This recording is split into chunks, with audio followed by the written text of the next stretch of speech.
राजस्थान के एक छोटे से गांव सूरजपुर में, जहां मिट्टी की खुशबू और बैलगाड़ियों की घंटियां सुबह की पहचान हुआ करती थीं, वहां एक बड़े से हवेली नुमा घर में शिवनाथ चौधरी अपनी चारपाई पर बैठकर हुक्का पी रहे थे। शिवनाथ चौधरी इस इलाके के सबसे इज्जतदार और अमीर जमींदारों में से एक थे। उनके पास काफी जमीन जायदाद थी, लेकिन आज शिवनाथ के चेहरे पर कुछ चिंतन था, कुछ गहरी सोच थी। उनके पास बैठे थे उनके पुराने और विश्वासी मुंशी हरिशंकर जी, जो पिछले 30 सालों से उनके साथ थे। मुंशी जी, आज मेरा मन काफी बेचैन है।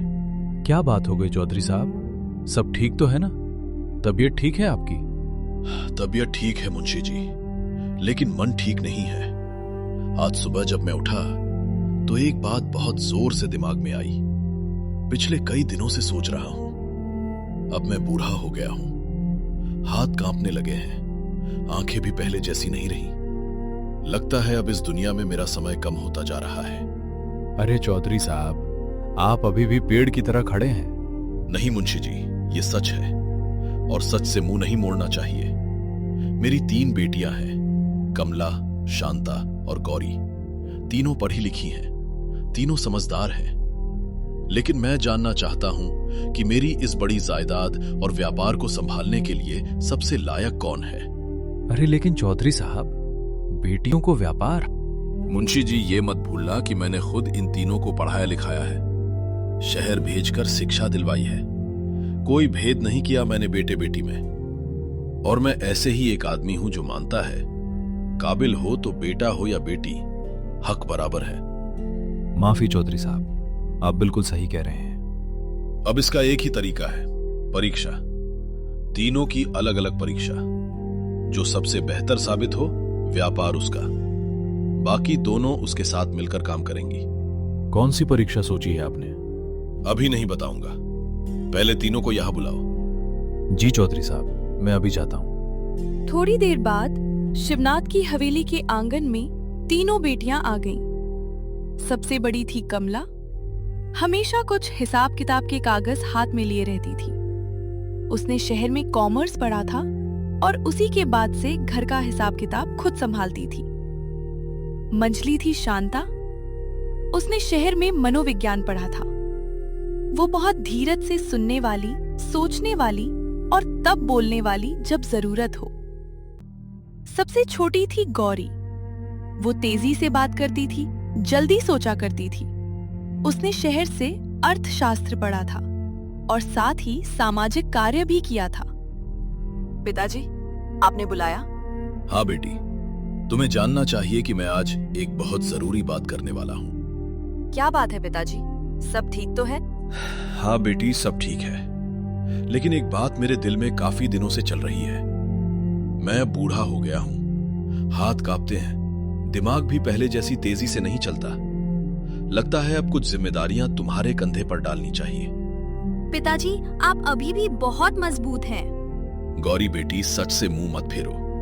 यही बात मैं तुम्हें भी सिखाना चाहता हूं। अब सुनो, घर और जमीन तो मैं तीनों में बराबर बांटूंगा, लेकिन मेरा अनाज का व्यापार, वो मैं सिर्फ उसी बेटी को दूंगा जो सबसे ज्यादा समझदार और काबिल साबित हो। लेकिन पिताजी, ये कैसे पता चलेगा कि हम तीनों में से कौन सबसे ज्यादा काबिल है? इसके लिए मैं एक परीक्षा लूंगा, और ये परीक्षा सिर्फ पढ़ाई लिखाई की नहीं होगी। ये परीक्षा होगी तुम्हारी समझ की, तुम्हारे दिल की और तुम्हारी सोच की। ठीक है पिताजी, हम तीनों तैयार हैं। बताइए क्या करना है? शिवनाथ तीनों बेटियों को साथ लिए घर के पीछे वाली तरफ चले गए।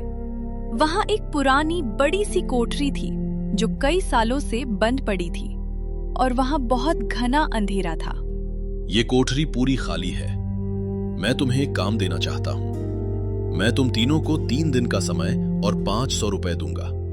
इन 500 रुपयों में तुम्हें कुछ ऐसी चीज लानी होगी जिससे ये पूरी कोठरी भर जाए।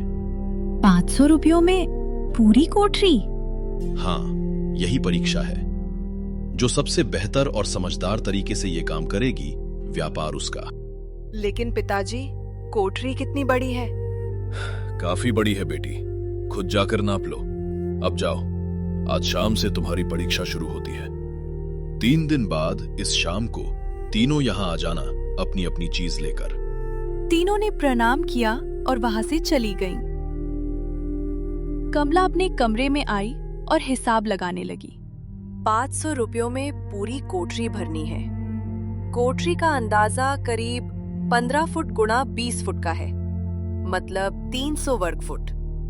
इसका आयतन होगा करीब 1500 घन फुट। सबसे सस्ती और सबसे ज्यादा जगह घेरने वाली चीज क्या हो सकती है?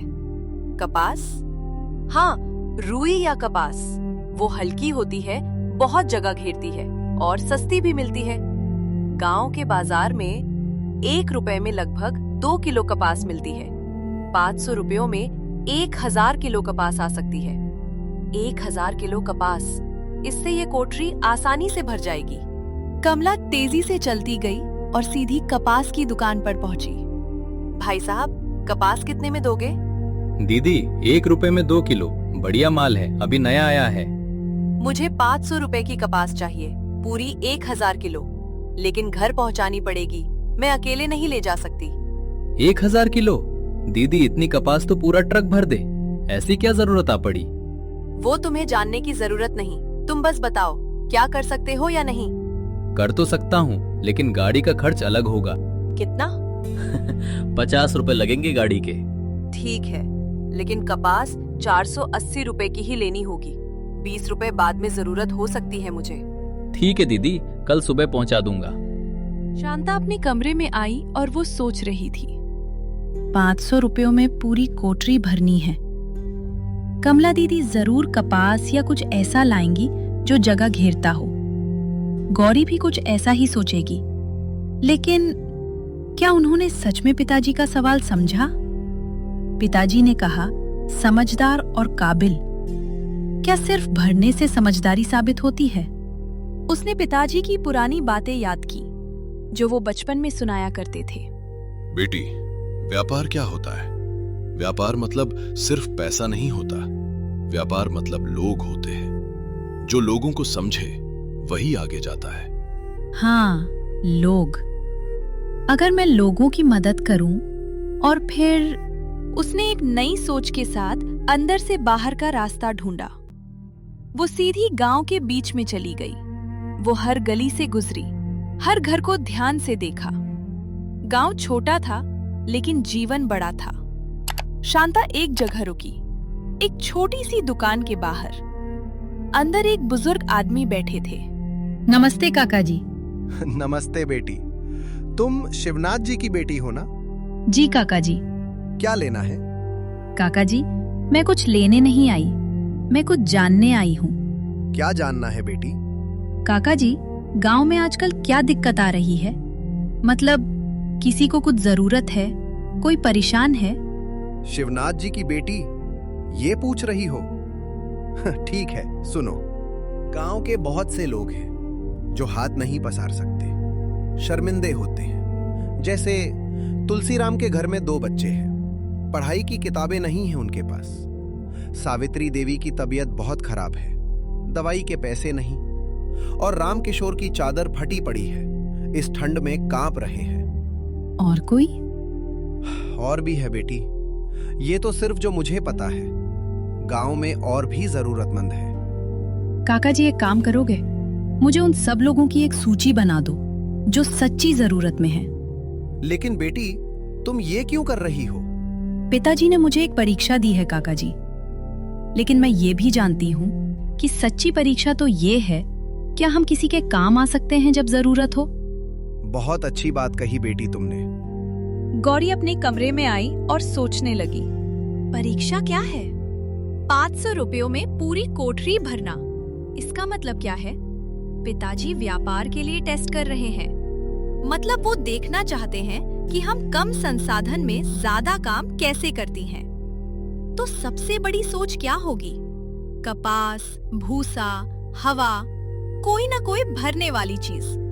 लेकिन क्या कोई ऐसी चीज है जो सच में पूरी कोठरी भरे और जिसमें सिर्फ 500 रुपए भी ना लगे? हाँ, रोशनी। वो तेजी से बाजार की तरफ निकल पड़ी। गौरी सीधे मोमबत्ती और माचिस की दुकान पर गई थी। उसने 10 रुपए में काफी मोमबत्तियां खरीदी, एक बड़ा सा पैकेट, और बाकी 490 रुपए अपने पास रख लिए। ये काफी है। गांव में बात फैलती है जैसे हवा में बीज। 3 दिनों में ही लोग जानने लगे थे कि शिवनाथ जी की तीनों बेटियां कुछ अनोखा कर रही हैं। रामखेलावन काका ने किसी को बताया, उसने किसी और को बताया। देखते देखते पूरा गांव जानने लगा कि शांता ने कितना अच्छा काम किया। कुछ लोग आकर शांता को धन्यवाद देने आए। बेटी, तुमने सावित्री को दवाई दिलवाई, भगवान तुम्हारा भला करे। शांता बेटी, तुम्हारी वजह से मेरे बच्चों के हाथ में किताबें आई आज। ये सब पिताजी का आशीर्वाद है। कमला को ये सब पता चला तो वो थोड़ी परेशान हुई। शांता ने ये सब क्या किया? ये तो कोठरी नहीं भर सकती इस सब से। परीक्षा में तो मैं ही आगे हूँ।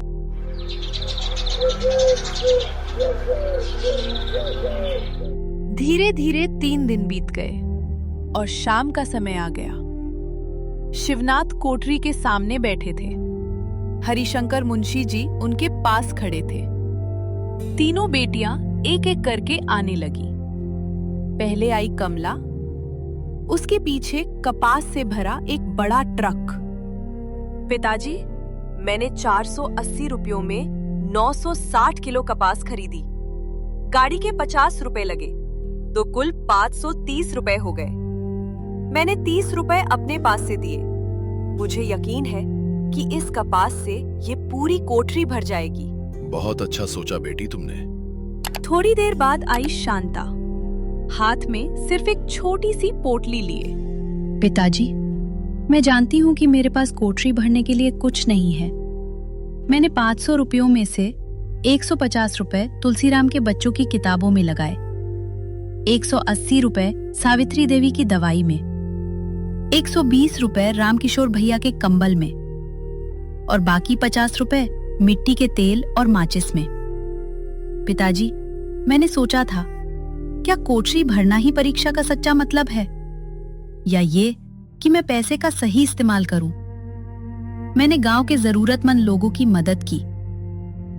मैं जानती हूं मैं ये परीक्षा हार सकती हूं, लेकिन अगर इस हार से कुछ लोगों की जिंदगी बेहतर हो तो मुझे इस हार पर गर्व होगा।